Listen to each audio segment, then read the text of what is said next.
कल से पानी गरम हो, चिड़िया नहावे धूर।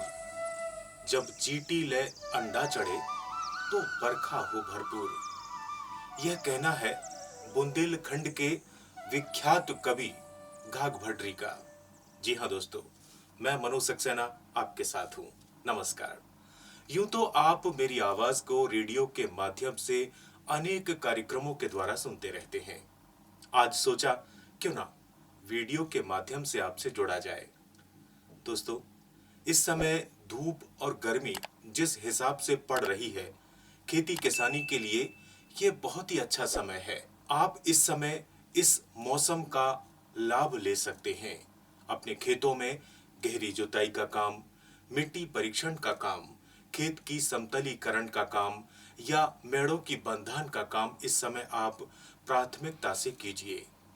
किसान भाइयों, यह ऐसा समय है जब आप खेत की मिट्टी की जांच बहुत अच्छे तरीके से करा सकते हैं, क्योंकि खेत में इस समय ना तो किसी प्रकार की कोई फसलें खड़ी हुई हैं और खेत की मिट्टी भी सूखी हुई है।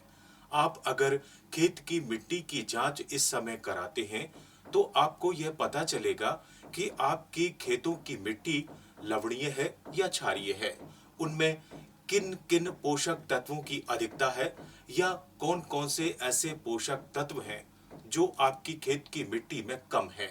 उस अनुसार अगर आप आने वाली खरीफ फसलों में जब खाद या उर्वरकों का प्रयोग करेंगे तो निश्चित ही आपकी पैसे की बचत तो होगी ही, आपको अधिक से अधिक उत्पादन भी प्राप्त होगा। दूसरी बात, आप इस समय अपने खेतों में गहरी जुताई का काम जरूर करें। खेत में गहरी जुताई करने के बहुत फायदे हैं। पहला फायदा, खेत की मिट्टी भुरभुरी हो जाती है, खेत की मिट्टी पलट जाती है, जिसके कारण खेत में छुपे हुए खरपतवारों के बीज या कीटाणु नष्ट हो जाते हैं। साथ ही खेत में वर्षा जल का भराव अच्छा होता है, जिससे खेत की मिट्टी उपजाऊ होती है। साथ ही इस समय आप खेत में समतलीकरण का काम भी कीजिए, मेड़ बंधन का काम कीजिए, जिससे कि वर्षा का जल खेत में अधिक से अधिक रुक सके। और हाँ, ध्यान ये रखना है कि खेत की समतलीकरण या खेत की साफ सफाई का मतलब यह नहीं है कि आप खेत में खड़े हुए फसलों के अवशेष या ठूंठ या खरपतवारों में आग लगा दें। ऐसा करना आपके लिए बहुत नुकसानदेह होगा, क्योंकि खेत की मिट्टी ऐसा करने से निर्जीव हो जाती है और उसकी उत्पादन क्षमता कम हो जाती है। साथ ही आपके द्वारा खेत में जब आग लगाई जाती है तो अनेक कृषि मित्र कीट होते हैं, वह भी जलकर नष्ट हो जाते हैं। तो बहुत गलत है ये। आपको ध्यान रखना होगा, खेत में किसी भी तरह से आग लगाए नहीं, अपितु उस खरपतवार को या उसमें छुपे हुए जो भी फसल अवशेष हैं, ठूंठ हैं, डंठल हैं, उनको डीकंपोजर का छिड़काव करके जीवाश्म खाद में बदलने का प्रयास करें, जिससे कि खेत की उत्पादन क्षमता बढ़ेगी, आपको अच्छा उत्पादन प्राप्त होगा।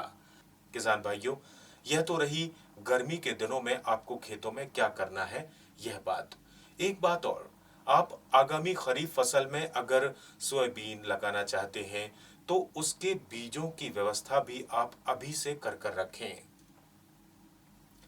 हम हमारे आगामी वीडियो में बहुत जल्द आपके लिए सोयाबीन की उन्नत किस्मों की जानकारी हम लेकर आएंगे, जिससे कि आप यह जान पाएंगे कि आप क्षेत्रवार या प्रदेश में आप किन किन जिलों में कौन कौन सी सोयाबीन की अनुशंसित किस्में हैं जिन्हें लगाकर आप लाभ कमा सकते हैं। किसान भाइयों, सोयाबीन की खेती के ऊपर एक श्रृंखला हम बना रहे हैं, जिससे कि आपको वीडियो के माध्यम से हम सोयाबीन की विस्तृत जानकारी आपको दे सकें। आप हमसे जुड़े रहिए और फिलहाल आज के इस वीडियो को हम यहीं विराम देते हैं। तो अपने कृषि मित्र मनोज सक्सेना को आज्ञा दीजिए। नमस्कार।